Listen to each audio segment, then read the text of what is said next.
Hello दोस्तों, स्वागत है आपका हमारे YouTube channel knowledge is power में। और आज का जो हमारा लेक्चर है दोस्तों, वो है पर्यावरण अध्ययन की जो हमारी सीरीज चल रही है, उस सीरीज का लेक्चर 2 है दोस्तों, जिसमें हमने परिवार एवं मित्र के बारे में पढ़ लिया था। वहाँ पे मैंने आपको परिवार बताया, संयुक्त परिवार बताया, एकल परिवार बताया, परिवार की विशेषताएं बताई, महत्व बताया, कुछ दोष भी बताए वहाँ पे। ठीक है ना। तो आज हम पढ़ेंगे रिश्ते और नाते, रिलेटिव्स पढ़ेंगे, और धीरे धीरे करके हम कार्य खेल समझेंगे। फिर शिक्षा में खेल का महत्व जानेंगे कि क्या होता है। स्वास्थ्य के बारे में भी पढ़ेंगे, परिवार के सदस्यों का और मित्रों के रूप में पशु का व्यवहार कैसा होता है, पौधों से बालकों का लगाव कैसा होता है, परिवार एवं मित्र की अवधारणा का व्यापक दृष्टिकोण भी देखेंगे। और इसी वीडियो में दोस्तों हम संसाधनों के प्रकार के बारे में भी पढ़ेंगे, जो कि आपके एग्जाम के लिए पॉइंट ऑफ व्यू से दोस्तों ये वीडियो बहुत ही यूज़फुल होने वाली है। इसलिए इस वीडियो को आप बहुत अंत तक देखिएगा, और आपको बहुत ही अच्छा कंटेंट लेकर आया हूँ, जिससे कि आप एग्जाम में अच्छा कर सकें दोस्तों। ठीक है ना। तो ज़्यादा ना बात करते हुए दोस्तों वीडियो को स्टार्ट करते हैं। लेकिन दोस्तों वीडियो से स्टार्ट करने से पहले बताना चाहूँगा दोस्तों कि यदि आप किसी भी टेट एग्ज़ाम की तैयारी कर रहे हैं, तो आप हमारी प्ले लिस्ट पर जाकर तैयारी को और बेहतर बना सकती है दोस्तों। क्योंकि मैं दांगी सर आपको हमेशा गाइड करता रहूँगा और आपको बताता रहूँगा, और ऐसे ही वीडियो अपलोड करता रहूँगा। ठीक है ना। जिससे कि आपकी बेहतर तैयारी हो सके और आप एक अच्छे और योग्य शिक्षक के रूप में प्रतिष्ठित हो सके दोस्तों। ठीक है ना।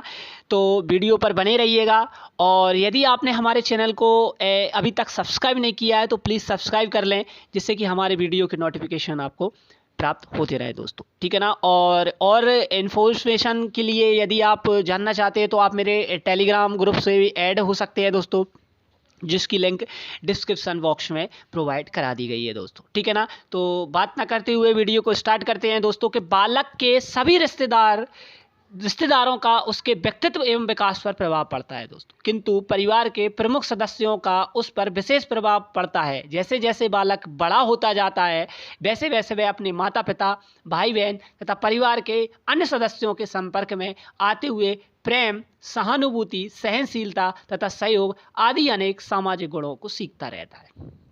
ठीक है ना। तो यहाँ पे क्या कहा जा रहा है दोस्तों, यहाँ पे कहा जा रहा है कि रिश्तेदारों और उसके परिवार का बहुत ही विशेष महत्व होता है, और उसका प्रभाव भी बालक पर पड़ता है दोस्तों। क्योंकि वह अपने परिवार में ही रहकर शिक्षा का वह सीखता रहता है और शिक्षा ग्रहण करता रहता है। क्योंकि इससे पहले वाली वीडियो में मैंने आपको बता दिया है कि उसकी जो शिक्षा स्टार्ट होती है, वो उसका जो प्रथम विद्यालय होता है दोस्तों, वो परिवार होता है, और उसकी प्रथम जो शिक्षक होती है दोस्तों, वो माँ होती है। ठीक है ना। इसलिए यहाँ पे कहा जा रहा है कि जितने भी परिवार के सामाजिक कार्य और व्यवहार होते हैं, उनका प्रभाव बालक पर विशेष रूप से पड़ता है दोस्तों। बालक अपने परिवार में रहते हुए परिवार के सदस्यों और रिश्तेदारों से प्रत्यक्ष अथवा अप्रत्यक्ष रूप से अपने परिवार के आदर्शों, मूल्यों जैसे रीति रिवाजों, परंपराओं तथा मान्यताओं एवं विश्वासों को सने सने धीरे धीरे सीख जाता है दोस्तों। ठीक है ना। यह आवश्यक नहीं है कि प्रत्येक बालक के परिवार में चाचा चाची, बुआ फूफा जैसे रिश्तेदार विद्यमान हो। कक्षा में मौजूद बच्चों के परिवारों में विविधता से अधिक शिक्षक बालकों को इसके बारे में विभिन्न प्रकार की जानकारियाँ उपलब्ध करा सकते हैं दोस्तों। क्योंकि परिवार हमारे बहुत होते हैं, इसलिए यदि आपने हमारा फर्स्ट लेक्चर नहीं देखा है दोस्तों, तो प्लीज़ उसको देखें। उसमें मैंने आपको बताया है, परिवार के रूप में मैंने आपको पूरी कंटेंट प्रोवाइड कराया है दोस्तों। इसलिए आप उस लेक्चर को अवश्य देखें। ठीक है ना। क्योंकि आप जब तक उस लेक्चर को नहीं देखेंगे, ये लेक्चर आपको समझ में नहीं आएगा दोस्तों। ठीक है ना।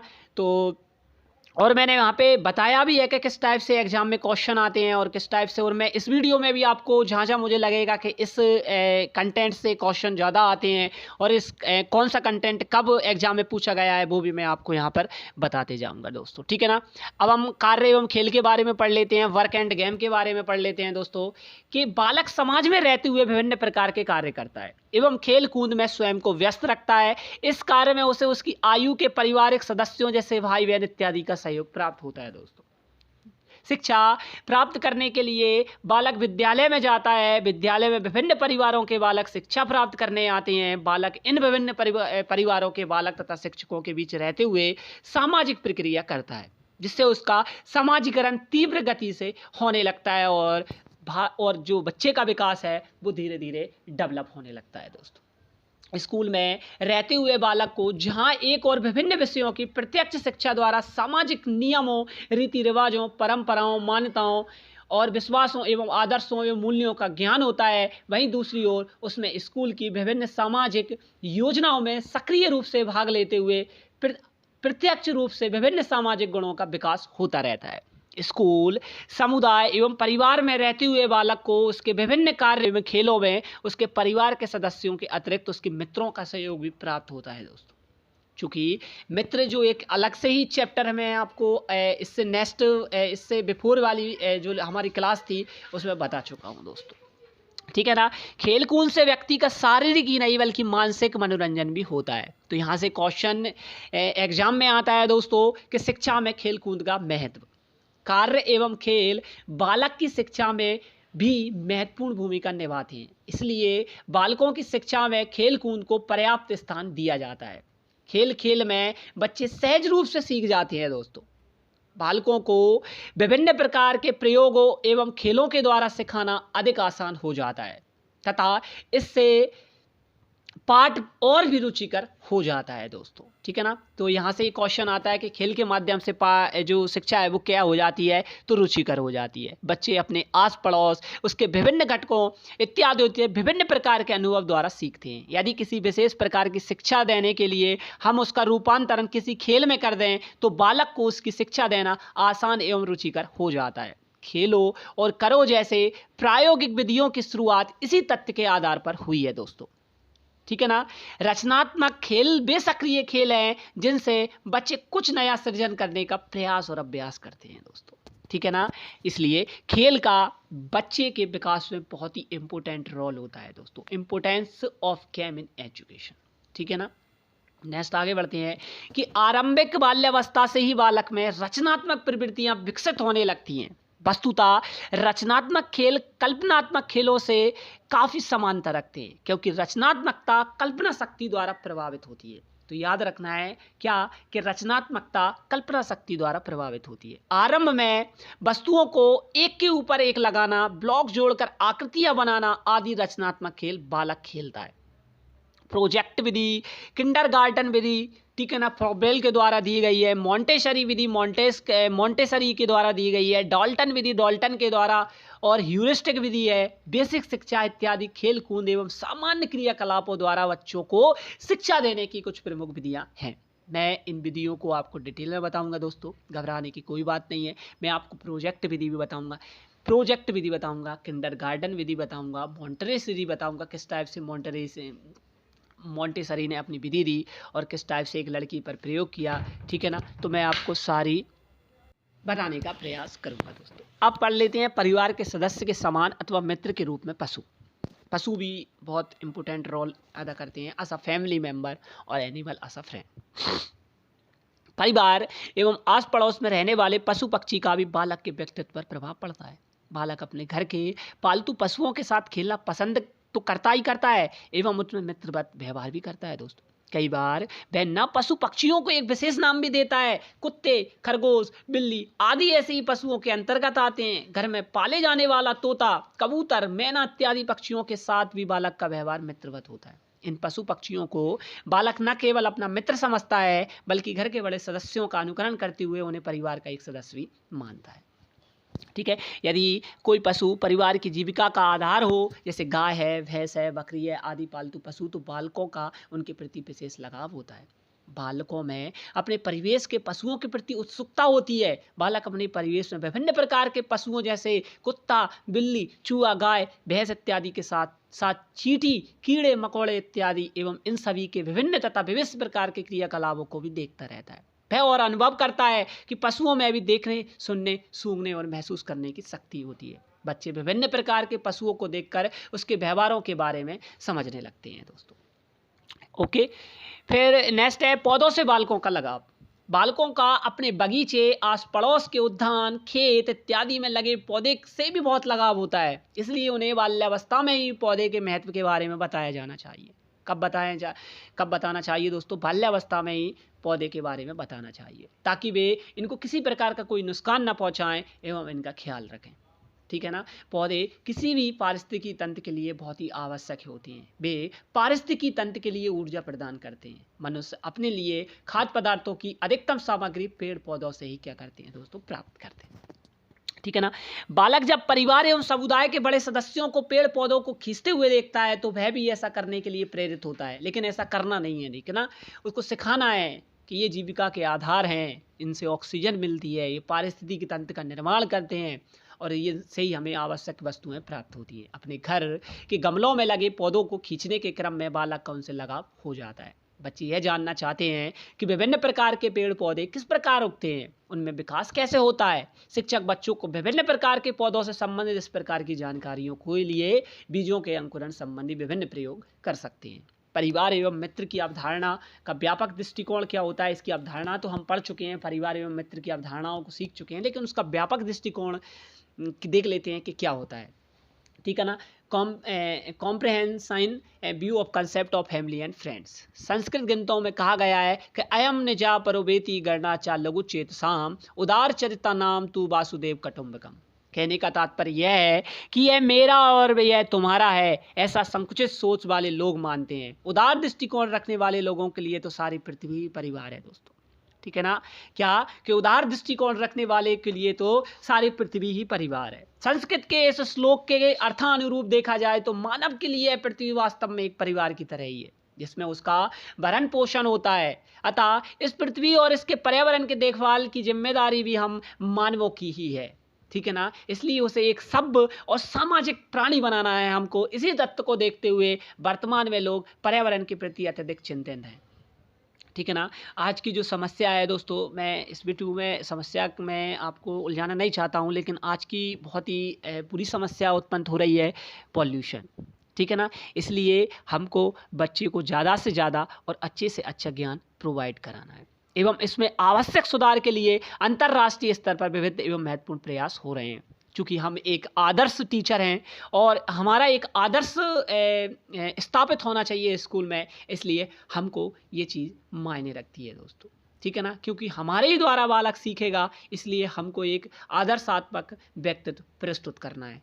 हमारा जो प्रेजेंटेशन होना चाहिए वो एक सभ्य और सरल स्वभाव वाला टीचर का होना चाहिए दोस्तों। पर्यावरण अध्ययन के शिक्षण के दृष्टिकोण से बच्चों को भी परिवार के व्यापक दृष्टिकोण से अवगत कराना चाहिए, ताकि वे अपने परिवार, अपने परिवेश, जीव जंतुओं एवं पौधों के प्रति क्या हो सकें दोस्तों, संवेदनशील हो सकें, सेंसिटिव हो सकें। अब आता है दोस्तों हमारा नेचुरल रिसोर्सेज, प्राकृतिक संसाधन क्या होते हैं। तो यहाँ हम जानने का प्रयास करेंगे कि हमारे पर्यावरण में उपलब्ध प्रत्येक वस्तु जो हमारी आवश्यकताओं को पूरा करने में प्रयुक्त की जा सकती है और जिसको बनाने के लिए प्रौद्योगिकी उपलब्ध है, जो आर्थिक रूप से संभाव्य और सांस्कृतिक रूप से मान्य है, एक संसाधन कहलाती है दोस्तों। ठीक है ना। वह प्रत्येक वस्तु जो हमारी आवश्यकताओं को पूर्ति करती है और जिसको बनाने के लिए प्रौद्योगिकी उपलब्ध है और जो आर्थिक रूप से संभाव्य है और सांस्कृतिक रूप से मान्य है, वह संसाधन कहलाती है। हमारे पर्यावरण में उपलब्ध वस्तुओं की रूपांतरण प्रक्रिया प्रकृति, प्रौद्योगिकी और संस्थाओं के परस्पर अंतर संबंध में निहित है। मानव प्रौद्योगिकी द्वारा प्रकृति के साथ क्रिया करते हैं और अपने आर्थिक विकास की गति को तेज करने के लिए संस्थाओं का निर्माण करते हैं। ठीक है ना। संसाधन मानवीय क्रियाओं का परिणाम है। मानव स्वयं संसाधनों का महत्वपूर्ण हिस्सा होता है। वह पर्यावरण में पाए जाने वाले पदार्थों को संसाधनों में परिवर्तित करता है एवं उन्हें प्रयोग करता है।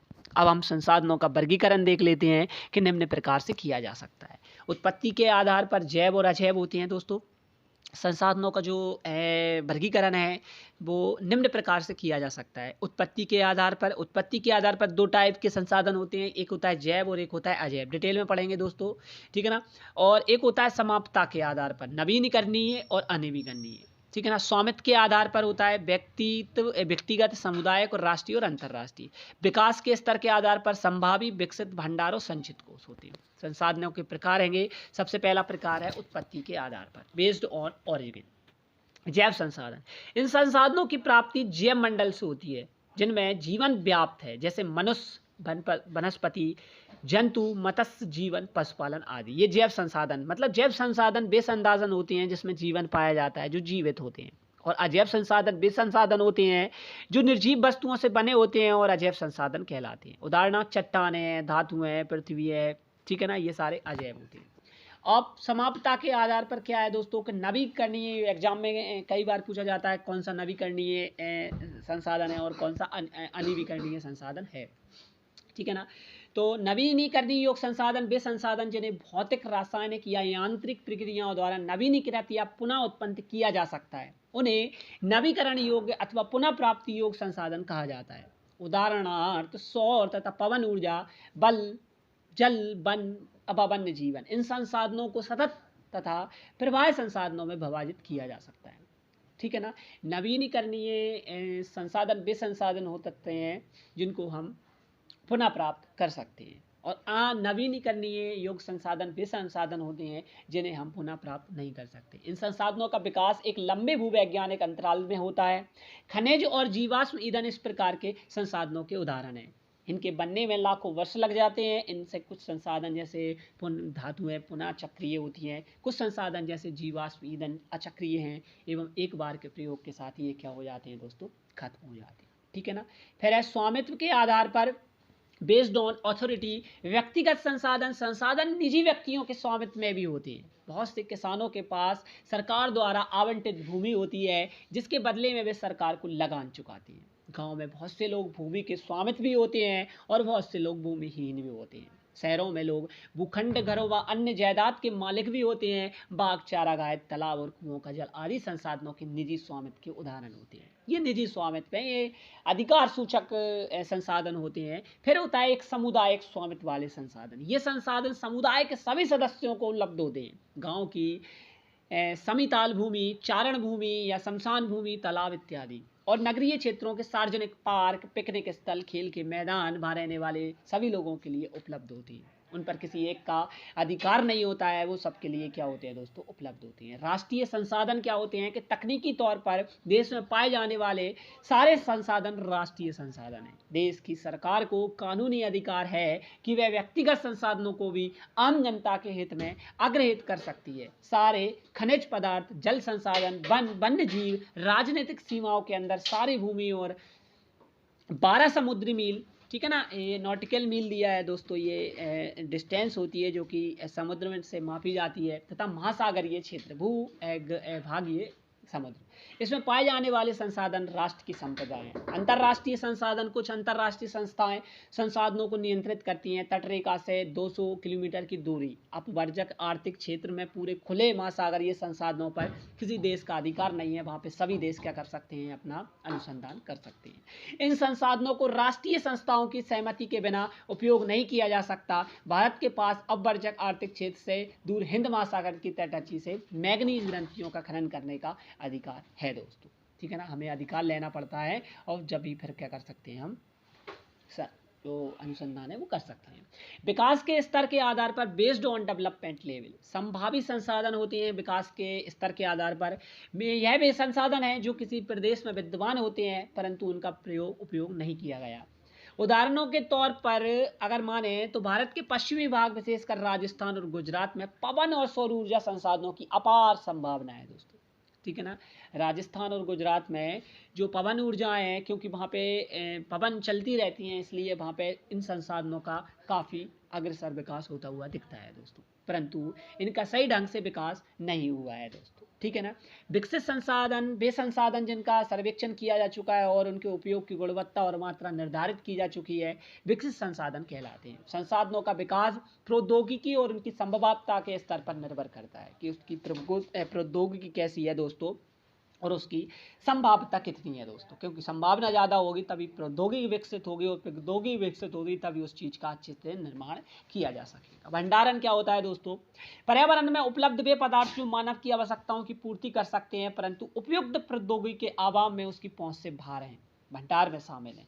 उदाहरण के लिए हम ले सकते हैं कि जल दो ज्वलनशील गैसों हाइड्रोजन और ऑक्सीजन का यौगिक है तथा यह ऊर्जा का मुख्य स्रोत बन सकता है, परंतु इस उद्देश्य से इनका प्रयोग करने के लिए हमारे पास आवश्यक तकनीकी का क्या नहीं है दोस्तों, ज्ञान ही नहीं है, इसलिए हम वाटर बना नहीं सकते। संचित कोष क्या होता है, तो वह संसाधन भंडार का ही एक हिस्सा है जिन्हें उपलब्ध तकनीकी ज्ञान की सहायता से प्रयोग में लाया जा सकता है या लाया गया है, परंतु इनका उपयोग अभी आरंभ नहीं हुआ है। इनका उपयोग भविष्य में आवश्यकता पूर्ति के लिए किया जा सकता है। नदियों के जल को विद्युत पैदा करने में प्रयुक्त किया जा सकता है, परंतु वर्तमान समय में इसका उपयोग सीमित पैमाने पर ही हो रहा है। इस प्रकार बांधों में जल, वन आदि संचित कोष हैं जिनका उपयोग भविष्य में किया जा सकता है। संसाधनों के अंधाधुंध शोषण से वैश्विक परिस्थितिकी संकट पैदा हो गया है, जैसे भूमंडलीय तापन, ओजोन परत अपक्षय, पर्यावरण प्रदूषण और भूमि निम्नीकरण आदि। संसाधनों का विकास किस टाइप से होता है? तो संसाधन जिस प्रकार मनुष्य के जीवन यापन के लिए अति आवश्यक है, उसी प्रकार जीवन की गुणवत्ता बनाए रखने के लिए भी महत्वपूर्ण होते हैं। ऐसा विश्वास किया जाता था कि संसाधन प्रकृति की देन है, परिणाम स्वरूप मानव ने इनका अंधाधुंध उपयोग किया है, जिससे निम्नलिखित मुख्य समस्याएं पैदा हो गई हैं। कुछ व्यक्तियों के लालचवश संसाधनों का हास हुआ है। संसाधन समाज के कुछ ही लोगों के हाथ में आ गए हैं, जिससे समाज दो हिस्सों संसाधन संपन्न एवं संसाधनहीन में डिवाइड हो गया है, अर्थात अमीर और गरीब में बट गया है। संसाधनों के अंधाधुंध दोहन से वैश्विक पारिस्थितिकी संकट पैदा हो गया है, जैसे भूमंडलीय तापन, ओजोन परत अपक्षय, पर्यावरण प्रदूषण, भूमि निम्नीकरण आदि। और आज की ये ऐसी समस्याएं हैं दोस्तों, ओजोन परत अपक्षय तो एक बहुत बुरी समस्या है, ठीक है ना दोस्तों। तो ध्यान रखना है कि ऐसा ना हो, इसलिए हमको यहाँ पे बताया जा रहा है कि हम अपने बच्चे का इस टाइप से विकास करें कि वो इस टाइप की समस्याओं से ना उलझे और अपने देश और अपने राष्ट्र का विकास कर सके और एक अच्छा सभ्य और श्रेष्ठ नागरिक बन सके दोस्तों, ठीक है ना। मानव जीवन की गुणवत्ता और विश्व शांति बनाए रखने के लिए संसाधनों का समाज में न्याय संगत बंटवारा आवश्यक हो गया है। यदि कुछ ही व्यक्तियों तथा देशों द्वारा संसाधनों का वर्तमान दोहन जारी रहता है तो हमारी पृथ्वी का भविष्य खतरे में पड़ सकता है। इसलिए इस तरह के जीवन का अस्तित्व बनाए रखने के लिए संसाधनों के उपयोग की योजना बनाना अति आवश्यक है। सतत अस्तित्व सही अर्थ में सतत पोषणीय विकास का ही एक हिस्सा है।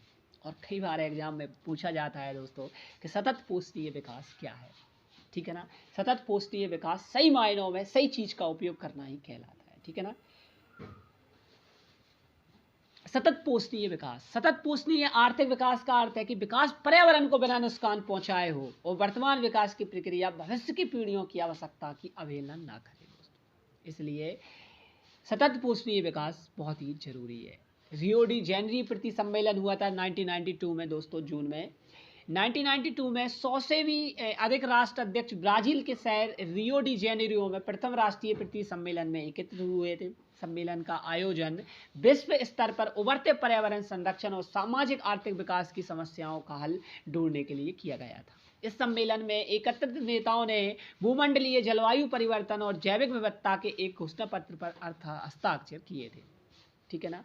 रियो सम्मेलन में भूमंडलीय वन संसाधनों फॉरेस्ट प्रिंसिपल पर सहमति जताई और 21वीं सदी में सतत पोषणीय विकास के लिए एजेंडा 21 को स्वीकृति प्रदान की गई दोस्तों। एजेंडा 21 क्या है दोस्तों? तो यह एक घोषणा है जिसे 1992 में ब्राजील के शहर रियो डी जेनेरो में संयुक्त राष्ट्र पर्यावरण और विकास कार्यक्रम UNDP, ठीक है ना, कि तत्वाधान में राष्ट्रीय अध्यक्षों द्वारा स्वीकृत किया गया था। इसका उद्देश्य भूमंडलीय सतत पोषणीय विकास हासिल करना है। यह एक कार्यसूची है जिसका उद्देश्य समान हितों, पारस्परिक आवश्यकताओं एवं सम्मिलित जिम्मेदारियों के अनुसार विश्व सहयोग के द्वारा पर्यावरणीय क्षति, गरीबी और रोगों से निपटाना है। एजेंडा 21 का मुख्य उद्देश्य यह है कि प्रत्येक स्थानीय निकाय अपना स्थानीय एजेंडा 21 तैयार करे दोस्तों, ठीक है ना। नेक्स्ट आगे बढ़ते हैं दोस्तों। फिर है नियोजन।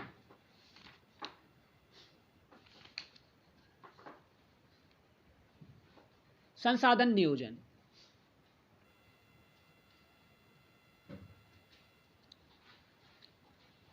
भारत में संसाधन नियोजन, ठीक है ना। तो संसाधन नियोजन क्या है? संसाधनों के विवेकपूर्ण उपयोग के लिए नियोजन एक सर्वमान्य रणनीति है। इसलिए भारत जैसे देश में जहाँ संसाधनों की उपलब्धता में बहुत कायिक विविधता है, बहुत अधिक विविधता है और भी महत्वपूर्ण है। यहाँ ऐसे प्रदेश भी हैं जहाँ एक तरह के संसाधनों की प्रचुरता है दोस्तों, परंतु दूसरी तरह के संसाधनों की कमी भी है दोस्तों। कुछ ऐसे देश भी हैं जहां संसाधनों की उपलब्धता के संदर्भ में आत्मनिर्भर है और कुछ ऐसे भी देश हैं जहां महत्वपूर्ण संसाधनों की अत्यधिक कमी भी है। इसलिए राष्ट्रीय, प्रांतीय, प्रादेशिक और स्थानीय स्तर पर संतुलित संसाधन की नियोजन की आवश्यकता है, बहुत ही आवश्यकता है। अब भारत में नियोजन भारत में संसाधन नियोजन क्या है? तो संसाधन नियोजन एक जटिल प्रक्रिया है जिससे निम्नलिखित सोपान है। देश के विभिन्न प्रदेशों में संसाधनों की पहचान कर उसकी तालिका बनाना, इस कार्य में क्षेत्रीय सर्वेक्षण, मानचित्र बनाना और संसाधनों का गुणात्मक एवं मात्रात्मक अनुमान लगाया व मापन करना आता है दोस्तों। ठीक है ना, ये सिखाया जा सकता है कि हमारे ये हमको क्यों पढ़ाया जा रहा है दोस्तों, ये इसलिए पढ़ाया जा रहा है क्योंकि हम बच्चों को बता सकें, सिखा सकें कि हमारे देश में क्या कमी है, किस टाइप से हमारा देश डेवलप कर रहा है, कि कितनी अपार संपदा हमारे देश में है, क्या नहीं है, किस चीज़ की कमी है हमारे देश में, तो ये हम बच्चों को ज्ञान प्राप्त करा सकें। इसलिए बच्चा अपने देश के बारे में जान सके और अपने विकास और अपने राष्ट्र का और अपने भारत का विकास कर सके दोस्तों। गुणात्मक एवं मात्रात्मक अनुमान लगाना मापन करता है। संसाधन विकास योजनाएं लागू करने के लिए उपयुक्त प्रौद्योगिकी, कौशल और संसाधन नियोजित ढांचा तैयार करना है। संसाधन विकास योजनाओं और राष्ट्रीय विकास योजना में समन्वय स्थापित करना है। किसी क्षेत्र के विकास के लिए संसाधनों की उपलब्धता एक आवश्यक शर्त है, परंतु प्रौद्योगिकी और संस्थाओं में तदानुरूपी परिवर्तनों के अभाव में मात्र संसाधनों की उपलब्धता से ही विकास संभव नहीं है। देश में बहुत से क्षेत्र हैं जो संसाधन समृद्ध होते हुए भी आर्थिक रूप से पिछड़े देशों की गिनती में आते हैं। इनके विपरीत कुछ ऐसे देश भी हैं जो संसाधनों की कमी होते हुए भी आर्थिक रूप से विकसित होते हैं दोस्तों। ठीक है ना, उपनिवेश का इतिहास हमें बताता है कि उपनिवेशों में संसाधन संपन्न देश प्रदेश विदेशी आक्रमणकारियों के लिए मुख्य आकर्षण केंद्र बिंदु रहे हैं दोस्तों। उपनिवेशकारी देशों ने बेहतर प्रौद्योगिकी के सारे उपनिवेशों के संसाधनों का शोषण किया तथा उन पर अपना आधिपत्य स्थापित किया था। अतः संसाधन किसी प्रदेश के विकास में तभी योगदान दे सकते हैं जब जहां उपयुक्त प्रौद्योगिकी विकसित और संस्थागत परिवर्तन किए जाएं दोस्तों। हमारे भारत में सबसे बड़ी विडंबना हमारे भारत की ये है दोस्तों कि हमारे यहाँ संसाधन बहुत हैं पर प्रौद्योगिकी नहीं है दोस्तों। ठीक है ना, इसलिए उन संसाधनों का क्या नहीं हो पा रहा है दोस्तों, विकास नहीं हो पा रहा है। ठीक है ना, मुख्यतः संसाधनों की उपलब्धता पर ही आधारित नहीं था, बल्कि उसमें प्रौद्योगिकी, मानव संसाधन की गुणवत्ता और ऐतिहासिक अनुभव का भी योगदान रहा है दोस्तों। अब संसाधनों का संरक्षण कैसे किया जाए दोस्तों? तो संसाधनों का संरक्षण, संसाधन किसी भी तरह के विकास में महत्वपूर्ण भूमिका निभाते हैं, परंतु संसाधनों का विवेकहीन उपयोग और अति उपयोग के कारण कई सामाजिक, आर्थिक और पर्यावरण समस्याएं पैदा हो गई। जिसमें पहली समस्या दोस्तों एक ओजोन परत अपक्षय और दूसरी समस्या है प्रदूषण दोस्तों। इन समस्याओं से बचाव के लिए विभिन्न स्तरों पर संसाधनों का संरक्षण आवश्यक है। भूतकाल से ही संसाधनों का संरक्षण बहुत से नेताओं और चिंतकों के लिए चिंता का विषय रहा है। राष्ट्रीय अंतर्राष्ट्रीय स्तर पर व्यवस्थित तरीके से संसाधन संरक्षक की वकालत 1968 में क्लब ऑफ रोम ने की और 1957 में वुड्सलैंड आयोग रिपोर्ट एवं वैश्विक स्तर पर संसाधन संरक्षण में मूलाधार योगदान किया गया दोस्तों। इस रिपोर्ट ने सतत पोषणीय विकास की संकल्पना प्रस्तुत की और संसाधन संरक्षक की वकालत की। यह रिपोर्ट बाद में हमारा साझा भविष्य अवर कॉमन फ्यूचर डेवलपमेंट शीर्षक से पुस्तक के रूप में प्रकाशित हुई और इस संदर्भ में एक और महत्वपूर्ण योगदान रियो डी जेनेरो ब्राजील में 1992 में आयोजित पृथ्वी सम्मेलन द्वारा किया गया, जिसकी 2021 में 170वीं रैंक है दोस्तों और 5वें स्थान पर स्वीडन है। ठीक है ना, फिर भू संसाधन, हम भूमि पर रहते हैं, इस पर अनेकों आर्थिक क्रियाकलाप करते हैं और विभिन्न रूपों में इसका उपयोग करते हैं दोस्तों। अतः भूमि एक बहुत ही महत्वपूर्ण प्राकृतिक संसाधन है। ठीक है ना दोस्तों, तो भूमि संसाधन से हम नेक्स्ट लेक्चर में पढ़ेंगे। इस लेक्चर में इतना ही दोस्तों। तो ये था हमारा संसाधन कुछ किस टाइप से बच्चे के विकास में महत्वपूर्ण योगदान कर सकते हैं और किस टाइप से रिश्ते नाते आते हैं, किस टाइप से कार्य खेल आते हैं दोस्तों। तो ये सारी जानकारी थी दोस्तों। ठीक है ना, अगर वीडियो दोस्तों पसंद आई हुई हो तो प्लीज़ लाइक करें, शेयर करें, सब्सक्राइब करें और जिससे कि ज़्यादा से ज़्यादा लोगों को यह यूज़फुल हो सके। ठीक है ना, थैंक यू, धन्यवाद, मिलेंगे नेक्स्ट लेक्चर में।